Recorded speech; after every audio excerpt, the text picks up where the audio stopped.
Afternoon for a nighttime training run, the players tried to forget about Hanley and look at the positive side. To win at Newcastle is such a good result. You know, we have nothing to lose here now. We just got to go into the second test and try and square the result. Ella's not playing, so it's no use moping about it. Just get on with the job. Meanwhile, in Melbourne, preparations were almost complete at Friday night's venue, Princes Park. With showers throughout the day, the Australians had to get used to the muddy ground. A slow track may suit Great Britain, but Captain Mal Meninga was extremely confident. Hopefully big capacity crowd, and a majority of people will be barracking for Australia with a bit of luck, and we're here to perform. We want to win the game, obviously, and we want to make the game as attractive as possible. It was a desperate situation. I mean, you see Gary Schofield, who does this many times, shows the dummy, and he's got the pass away to Martin. Which it was unfortunate, he was getting trailed. What I liked about Schofield's game was that he actually ran a lot more, didn't he? He took the ball forward, but, you know, the thing is, though, Paul, is that the forwards had set the platform, Andy Platt, and the rest of the Wigan pack, Billy McGinty. How good a game did Platt have? He was sensational. Well, Andy Platt's probably the best English forward going in the Great Britain. And he probably doesn't get many raps because, you know, they do a sort of uncompromising job, where they just take the ball up. Ellie, I was also impressed with Billy McGinty. I thought he had a tremendous game. He hit the Australian forwards with plenty of ferocity, and he played well. Billy McGinty's a great player. Here we've got Phil Clark, a young player. I mean, he's done exceptionally well, and he's a really quiet man and a gentleman and just gets on with the job. I think Australia's obsession with the big blokes, I mean, you've got to have them, but it really suffered on the wet track. You can see Ciro there slipping. Yeah. Well, Sorry, the thing is here, I'm not a believer in whether the track was wet or dry. I think that's a pretty poor excuse because, I mean, I remember back when Australia came across and we played a test match at Manchester and they actually walked all over us and it was actually pouring down then. Yeah, I don't think it's a good enough excuse. A couple of times the Australian forwards got caught out wide. You know, the Pommies just played exceptional football on the night and the scoreline, you know, they deserved the win. Well, Australia just turned the ball over too many times. First, second tackle, we saw Eddinghausen dropping it, Daly dropping it, Meninga ran the touch once on the second tackle. Well, Fatty, just too many mistakes. You couldn't beat Papua New Guinea. They lost the ball 9 times in the first tackle in the first half. So, you know, you can't be expected to win in them conditions. The thing about it is, Paul, that, you know, you've got to control the ball unless you won't win the football game. And Australia turned the ball over so many times. I mean, Great Britain, they controlled the ball and they came up with the points. Well, England did that very well, didn't they? Steadman had a great game from the fullback's position. He copped a bit of flack after the first test. That's right. You know, it's always hard to play on the losing side, and you'll find that everybody's open for criticism then, and that's what happened in the first test. There's some great players out there, and the thing is that once you've lost the football game, it's really hard to sort of like expose yourself. Did you think that was the best side Great Britain had to put on the park? Blokes like Lee Jackson missed out. I thought he might have got a start. Yeah, I thought Lee Jackson was unfortunate because he had a tremendous game up at Newcastle. But, you know, that's the whole spirit of the side. You know, he's part of the squad and he was trying as well. I think it was pretty good coaching by Malcolm Reilly to put the whole Wigan pack of forwards in there. They all know each other's play and obviously on the night they played that way.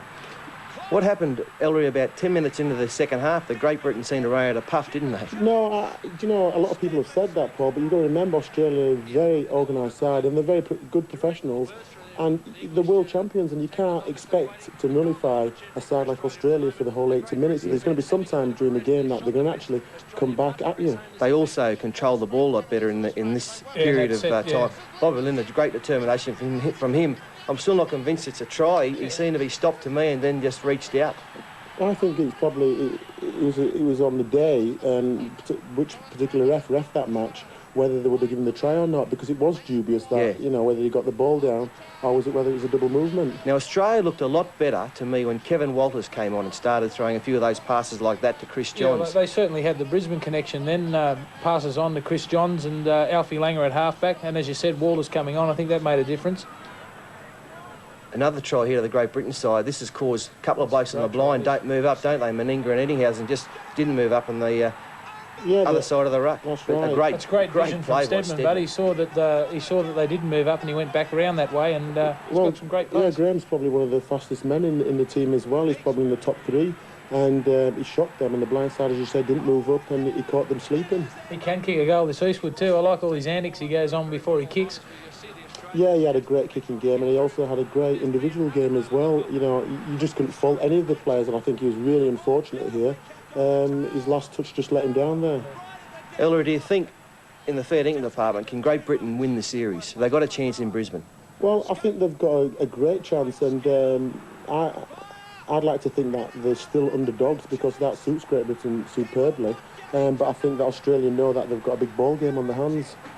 I'm sure Bobby Fulton will be impressing that Great Britain haven't won a Test series. I think it's in 23 years. And 1970, the last time Frank Myler let's not make this the last one, you know, or the first one. Well, 33-10, it was the worst defeat of an Australian side since 1958 when they were beaten 40-17.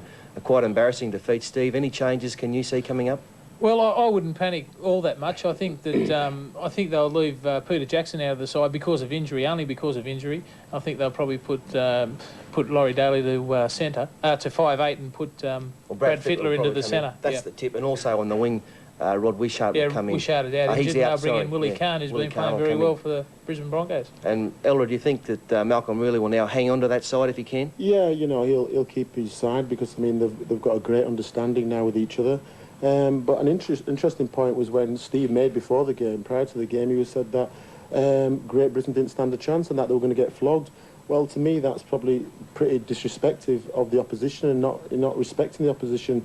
And probably a little bit of that came out, the arrogance in Australia, and probably, I don't think that they didn't disrespect them completely, but I think that they thought they probably had to turn out and Great Britain would crumble. But as I said, they controlled the ball and they got the defence set. Well, a lot of the experts were saying that about Great Britain, but that was just going on the form that we've seen in club games and in the first test. I mean, with the sides having Andy Gregory at halfback, who was probably just that bit slow to play halfback, and Lee Crooks in the front row, I mean, the changes that they made, they certainly played well for the Great Britain side. And just got a couple on the chin, mate. I said that the Aussies would win, but the Great Britain won, and we'll see what happens this Friday in the third test. The Lions roared. Must be a lot of pride in that Great Britain camp. And yourself, with the hamstring injury, very disappointing that you haven't really taken part in the tour. Yeah, I've been very disappointed. It's been frustrating. The whole tour's been frustrating for me from day one when I came out.